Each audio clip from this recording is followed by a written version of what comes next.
Hi guys, so I just wanted to show you the lights that I've put on my bike. So this is my Tiger 900, which is a GT. This is to a 2022 model. So I have fitted 2 lights in this. So I'm just going to show you and demonstrate that how I have how the light setup is and what lights are these.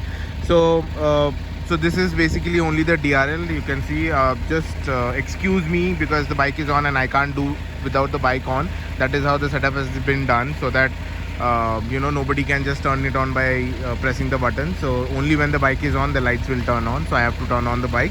Sorry for that, the engine noise. Okay, so I have 2 lights on my bike. So first let me just show you the normal light, which is the bike headlight. So this is the low beam and this is the high beam. So basically this is the bike Tiger high beam 900, and this, which is pretty good for a stock headlight. It is not bad. I'm going to turn it off, and I'm going to turn on the floodlights. So I have got the Maddog Alpha lights, which I have fitted lower on the crash bars so that it acts as a floodlight. So I'm just going to turn it on and show it to you, and that is how it looks when I turn it on. So I have turned it little bit towards the left, so that and this one so that it doesn't hit on the oncoming traffic, and I can use them in the city or in cities where there are roads which are pretty dark. And this is the Maddog. And then if I turn on the headlight and the Maddog headlight high beam and the Maddog together, this is how it looks. Alright, so the next light I have fitted is a complete spotlight. It's a light from Gold Runway. It's a 70, the model name is 70x. So it is 70 watts each light spot with 7 LEDs. So 140 watts. So I'm just going to turn them on and I'm going to show you.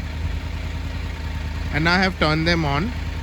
Just that you don't see anything because that is how the connections are made, so that whenever I hit the high beam, so basically this is the headlight, and when I press the high beam, and that is when it turns on. And look at the spread of these spots. They are pretty bright. Like, I don't know how bright it looks in the video, but it's pretty bright.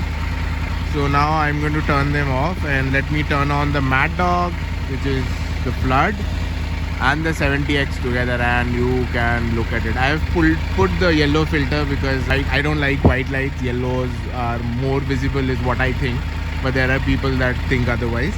But anyway, so this is the setup I have currently on my bike. Let me just get down and show it to you. So, and that is how it looks. It's pretty bright. I know you can't see anything. It's pretty bright. There's a lot of lens glare. So that's the light. It's in dim position. So it comes with a regulator. So if you look here, this blue light, it's a regulator. So you can just turn it, and so you can turn this, and the brightness you can increase or decrease the brightness of the light. Also, I have done another thing where if I press the horn, it flashes. If I press it, it will flash 3 times. Alright, thanks for watching this video. It's been a long video. If you have any questions, just let me know. Put it in the comment section. If I'll try to answer them. Thank you so much for watching the video. Take care.